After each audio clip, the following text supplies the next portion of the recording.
तो दोस्तों घी तो प्रायः सभी के घरों में निकाली जाती है, लेकिन घी निकालने के बाद जो ये मावा या फिर खुरचन बच जाती है उसका हम क्या करते हैं, या तो चीनी या नमक डालकर इसे खा लेते हैं या फिर इसे फेंक देते हैं।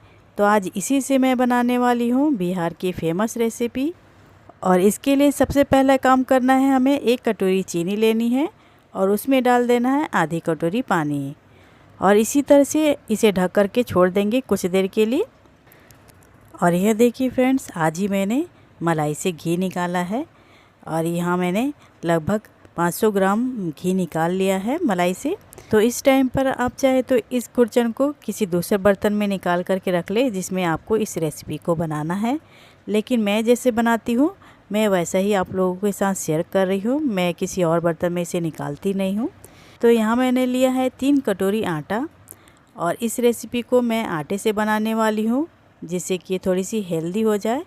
और यदि आप चाहे तो यहाँ पर 1.5 कटोरी आटा और 1.5 कटोरी मैदा का भी यूज़ कर सकते हैं। और सभी चीज़ों के मेजरमेंट के लिए 1 कटोरी या फिर गिलास सेट कर ले, उसी के हिसाब से आप सभी चीज़ों का मेजरमेंट इस रेसिपी में करें जिससे कि आपकी रेसिपी भी बिल्कुल परफेक्ट बन सके। और इसके बाद आटे को खुरचन के साथ या फिर मावे के साथ हमें बढ़िया से इसे मिला लेना है जिससे कि आटे में बहुत अच्छे से मावा या फिर खुरचन मिल जाए। और इस टाइम पर ये जो घी से मावा या फिर खुरचन हमने जो निकाला है ना, यह अभी भी हल्की हल्की गर्म है, और गर्म होने की वजह से यह बहुत ही सॉफ्ट है, तो बहुत अच्छे से यह आटे के साथ मिल जाती है। और ये खुरचन जैसे ही ठंडी होती है तो थोड़ी सी हार्ड हो जाती है, तो उस टाइम पर हम इसे आटे में डाल करके मिलाएंगे तो यह अच्छे से मिलती नहीं है। इसीलिए यह हल्की सी जब गर्म हो तभी इसमें आप मैदा या फिर आटा जो भी डालना चाहे उसे डाल करके इसका इस तरह से मोयन लगा लीजिए, और बहुत अच्छे से इसका मोयन लगा लेंगे, बिल्कुल जैसे खस्ता कचौड़ी में हम मोयन लगाते हैं उसी तरह से हमें इसका मोयन लगा लेना है। और इसे इस तरह से हमें चेक भी कर लेना है जिससे कि हमें पता चल सके कि हमारा मोयन अच्छा लगा है कि नहीं। तो मोयन तो हमारा बहुत अच्छे से लग चुका है। और यह देखिए यहाँ पर चीनी पानी के साथ काफ़ी हद तक घुल चुकी है, तो इसे हमें पूरी तरह से घोलना नहीं है, हल्की सी चीनी खड़ी खड़ी सी होनी चाहिए, तो यह देखने में भी अच्छी लगती है और खाने में भी स्वादिष्ट लगती है। तो थोड़ा थोड़ा करके चीनी और पानी का घोल हम इसमें ऐड करेंगे और हल्के हाथों से हम इसे इस तरह से मिलाएंगे। तो दोस्तों, यदि मेरी यह जानकारी, रेसिपी और मेरी मेहनत थोड़ी सी भी आप लोगों को अच्छी लगे तो इसे लाइक ज़रूर कर दे, और इसी तरह की और भी नई नई रेसिपी देखने के लिए मेरे चैनल को सब्सक्राइब भी कर सकते हैं। साथ में बेल आइकन को प्रेस ज़रूर कर दीजिएगा जिससे मेरे आने वाले वीडियो की नोटिफिकेशन आप लोगों तक पहुंच सके। और यह देखिए, हमने जो पानी और चीनी की जो चाशनी बना के रखी थी, थोड़ा थोड़ा करके हम इसमें डालते गए हैं, और हमारा डो पहले से काफ़ी हद तक सॉफ्ट हो चुका है और इसमें अच्छी सी बाइंडिंग भी आने लगी है। तो बस इससे ज़्यादा हमें इसमें चीनी या पानी का घोल नहीं डालना है, क्योंकि ज़्यादा हम इसमें डाल देंगे तो हमारी जो रेसिपी है खस्ता नहीं बनेगी। और यह देखिए, हाथों में जब इसे इस तरह से हम दबा रहे हैं तो यह बहुत अच्छे से बंध जा रही है, तो इसका मतलब यह बहुत अच्छे से तैयार है। तो इसे हाथों में लेकर इस तरह से आप चाहे गोल बना ले या फिर लंबा बना करके इस तरह से हथेली से हमें इसे दबाना है। और इस टाइम पर चाहे तो इसमें डिज़ाइन भी बना सकते हैं, बस इसे ज़्यादा मोटा नहीं रखना है हमें, क्योंकि फिर ये अंदर से सॉफ्ट हो जाएगी, खस्ता नहीं बनेगी।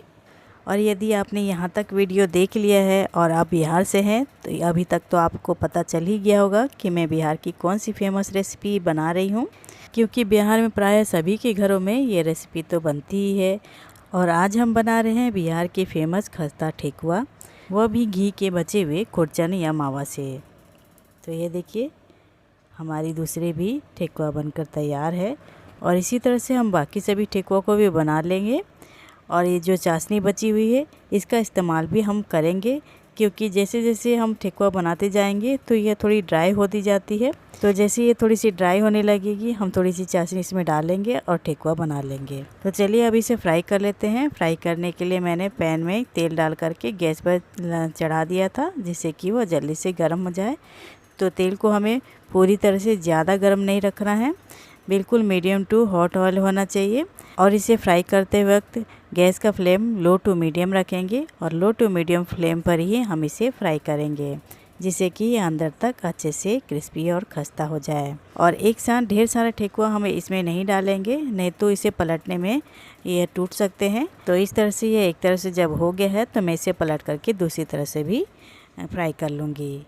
और ये देखिए बहुत ही अच्छा इसमें गोल्डन कलर आ चुका है।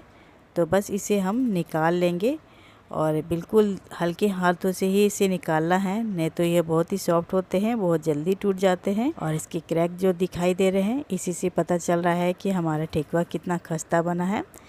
तो जब ये ठंडा हो जाएगा मैं इसे तोड़ के भी दिखाऊंगी आप लोगों को। तो इसे पहले हम निकाल लेते हैं और ठंडा होने के लिए रख देते हैं। और इसी तरह से हम बाकी सभी ठेकुओं को भी गोल्डन ब्राउन होने तक फ्राई कर लेंगे। और ये देखिए ये हो चुका है, तो इसे भी हम निकाल लेंगे। तो लीजिए तैयार है बिहार का खस्ता करारा फेमस ठेकुआ, जिसे बनाने के लिए हमें मोयन डालने की भी ज़रूरत नहीं पड़ी। हमने जो घी के खुरचन तैयार किए थे उसमें जो घी रहता है उसी से हमारा ठेकुआ का मोयन तैयार हो गया।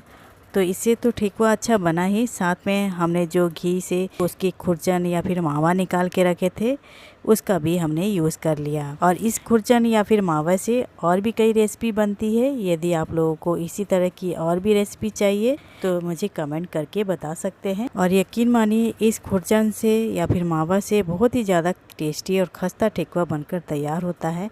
देखिए मैं इसे तोड़ के भी दिखाती हूँ, बहुत ही ज़्यादा ये खस्ता ठेकुआ बना हुआ है, आपको तोड़ने से ही समझ में आ जाएगा। और देखिए इसे मैश करके भी मैं दिखाती हूँ, बिल्कुल बिस्किट की तरह बहुत ही अच्छे से ये मैश हो जाएगा। तो मिलते हैं एक और नई रेसिपी के साथ। Thanks for watching my recipes.